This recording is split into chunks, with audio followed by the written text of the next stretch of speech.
본 영상은 투자 판단에 대한 참고용이며 모든 투자의 책임은 투자자 본인에게 있음을 알려드립니다. 특정 종목의 매수 매도 추천이 아닙니다. 2026년 엔터주 투자의 미래는 어디를 향하고 있을까요? BTS나 블랙핑크 같은 뭐랄까 믿고 보는 절대 강자일까요? 아니면 뉴진스나 라이즈처럼 정말 무섭게 치고 올라오는 신인들일까요? 오늘 우리는 바로 이 기존 IP와 신규 IP 사이의 황금 비율을 찾아내고요. 미래의 진짜 승자여야 될 기업을 콕 집어내는 투자 전략을 함께 세워볼 겁니다. 여기서 IP는 바로 아티스트, 그러니까 하나의 강력한 지적 재산권을 말하는 거예요. 자, 그럼 시작해볼까요? 오늘 우리가 함께할 여정은 이렇습니다. 첫째, 요즘 좀 흔들리는 엔터주, 이거 정말 괜찮은 건지 냉정하게 진단해 볼 거고요. 둘째, 그 이면에 숨겨진 K-팝의 거대한 성장 스토리를 다시 한번 확인할 겁니다. 셋째, 성장의 심장이라고 할 수 있는 북미 시장, 왜 중요한지 제대로 파헤쳐보고요. 넷째, 이 전쟁터의 선수들이죠. 4대 기획사들을 샅샅이 분석한 뒤에 마지막으로 이 모든 걸 종합해서 2026년을 위한 실전 투자 전략을 여러분 손에 딱 쥐어드리겠습니다. 자, 그럼 첫 번째 파트입니다. 최근 엔터주, 정말 말도 많고 탈도 많았죠. 누구는 기회라고 하고 또 누구는 위기라고 하고 의견이 맘 엇갈리는데 진실은 과연 뭘까요? 지금 시장은요, 마치 동전의 양면처럼 빛과 그림자가 아주 선명하게 공존하고 있는 상황입니다. 이게 참 흥미로운 지점이에요. 보세요. 한쪽에서는 엑소, NCT가 우리 아직 건재하다 이걸 보여주고 있고, 라이즈 같은 신인들이 빵 타줘주면서 와, 역시 K-팝 이런 분위기잖아요? 근데 바로 그 뒤를 돌아보면 어때요?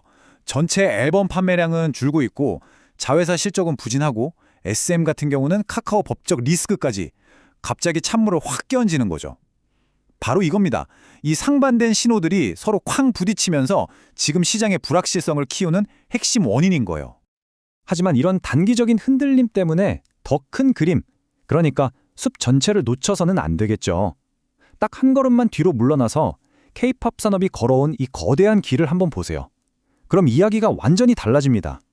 지금의 이 변동성은 어쩌면 거대한 성장이라는 파도 앞에 있는 아주 작은 물결에 불과할지도 모릅니다. 이 타임라인 하나가 모든 걸 말해주고 있죠. K-팝의 세계와 이거 어제 오늘 일이 아니에요.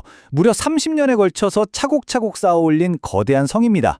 1세대의 보아가 일본 시장의 문을 활짝 열었고 2세대 동방신기, 빅뱅, 소녀시대가 아시아를 휩쓸었죠. 그리고 3세대가 북미와 유럽의 문을 두드렸고 마침내 4세대에 이르러서 K-팝은 전 세계 주류 문화로 당당하게 자리 잡았습니다. 이 단단한 흐름, 이건 단기적인 악재 몇 개로 쉽게 꺾일 게 아니라는 거죠.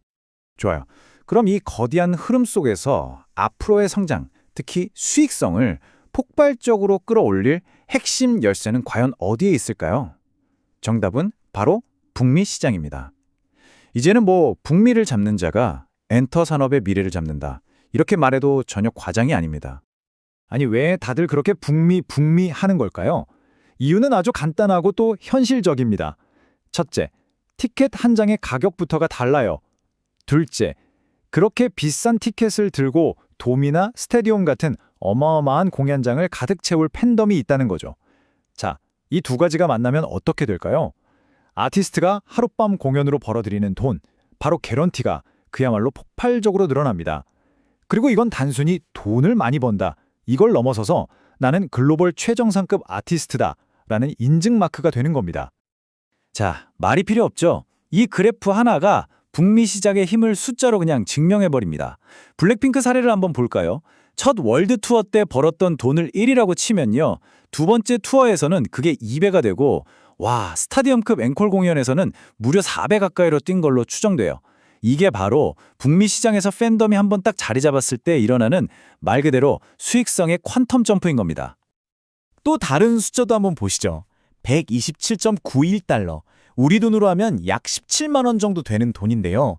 이게 스트레이키즈 북미 투어의 평균 티켓 가격이었어요.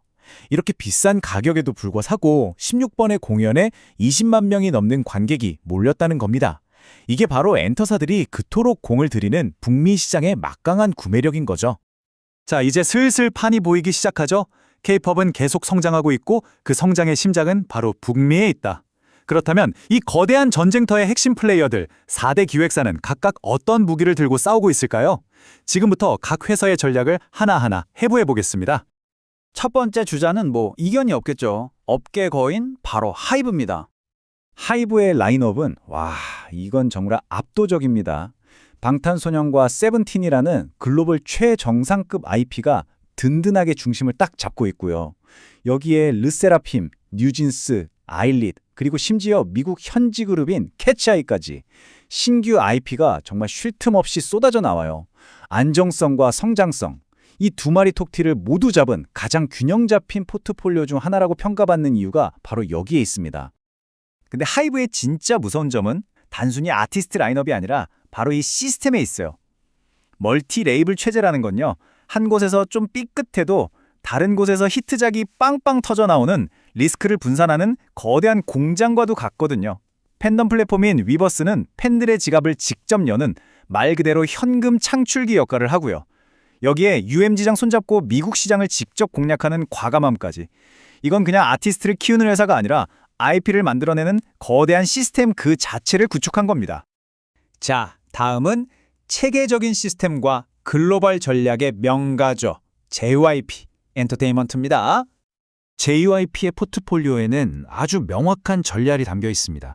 북미 시장에는 스트레이키즈, 일본에는 트와이스라는 강력한 IP가 각 지역의 교두보 역할을 하고요. 그 뒤를 VCH나 니즈유처럼 아예 현지 멤버로 구성된 현지화 그룹이 파고드는 거죠. 이것이 바로 JYP의 가장 날카로운 창, 글로벌라이제이션, 바이, 로컬라이제이션, 현지화를 통한 세계화 전략입니다. 결국 JYP의 핵심은 현지화를 통한 지속 가능한 성장이에요. VCA는 미국 시장의 문을 더 활짝 열어줄 열쇠고 스트레이키즈는 이미 그 시장에서 엄청난 수익을 내고 있죠. 여기에 ITG, NMIX까지 사국권 투어에 본격적으로 가세한다면 JYP의 북미벌 실적 성장은 앞으로 더 가팔라질 수 있다는 계산이 나옵니다. 세 번째 선수입니다. K-팝의 역사 그 자체라고 할 수 있죠. 강력한 유산을 자랑하는 SM 엔터테인먼트입니다. SM의 라인업은 마치 K-팝 영예의 전당을 보는 것 같아요. 데뷔 20년이 훌쩍 넘은 동방신기 슈퍼주니어가 여전히 엄청난 돈을 벌어들이면서 아이돌의 수명이 얼마나 길어질 수 있는지를 몸소 증명하고 있잖아요. 여기에 엑소, NCT라는 강력한 허리라인, 그리고 에스파와 라이즈라는 무서운 신인들까지 더해져서 정말 완벽한 신구 조화를 이루고 있습니다. SM의 최대 무기는 뭐니 해도 바로 이 안정성입니다. 고연차 아티스트들이 마치 연금처럼 꾸준하게 현금 흐름을 만들어주니까요. 여기에 에스파와 라이즈가 새로운 성장 동력으로 강력하게 치고 올라왔죠. 특히 주목할 점은 MD, 즉 굿즈 사업이에요. 팝업 스토어 한번 열었다 하면 팬들이 밤새 줄을 서게 만드는 SM의 이 MD 기획력은요. 앨범이나 공연 못지않은 아주 강력한 수익원입니다. 자, 이제 마지막 선수입니다. 글로벌 메가스타의 산실 YG 엔터테인먼트입니다. YG의 전략은 한마디로 선택과 집중 그 자체입니다. 아티스트 수는 적지만 한 팀 한 팀이 시장 전체를 뒤흔드는 메가 IP들이죠. 뭐 설명이 필요 없는 블랙핑크, 아시아의 강자 트레저, 그리고 데뷔와 동시에 엄청난 스포트라이트를 받고 있는 베이비몬스터까지. 하나를 만들어도 제대로 만든다는 그야말로 소수정예 전략입니다. YG의 전략은 아주 명확해요. 하이 리스크, 하이 리턴이죠. 블랙핑크가 컴백하는 해의 실적은 말 그대로 폭발합니다.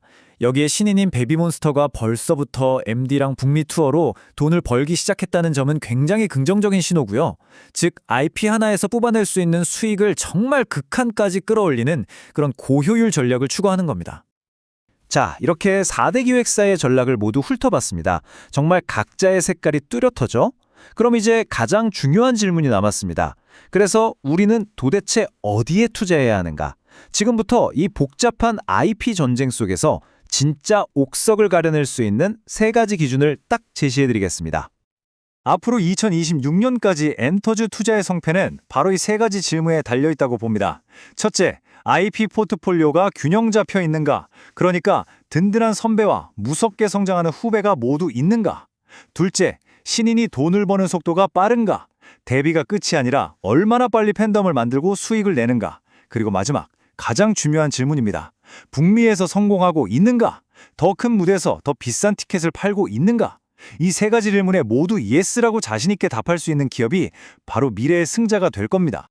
오늘 분석을 마무리하면서 여러분께 질문 하나를 던지고 싶습니다. 과연 2026년 엔터 시장의 최종 승자는 방탄소년이나 블랙핑크처럼 이미 검증된 흥행 파워를 가진 기존의 강자일까요? 아니면 멀티레이블이나 위버스, 현지화 그룹처럼 이 시장의 판자차를 바꾸는 완전히 새로운 게임의 룰을 만들어내는 혁신가일까요? 아마도 정답은 이 둘의 균형을 가장 잘 맞추는 기업에게 있지 않을까 싶네요. 오늘 내용이 여러분의 현명한 판단에 도움이 되었기를 바랍니다. 이상 주식으로 세상의 이야기였습니다.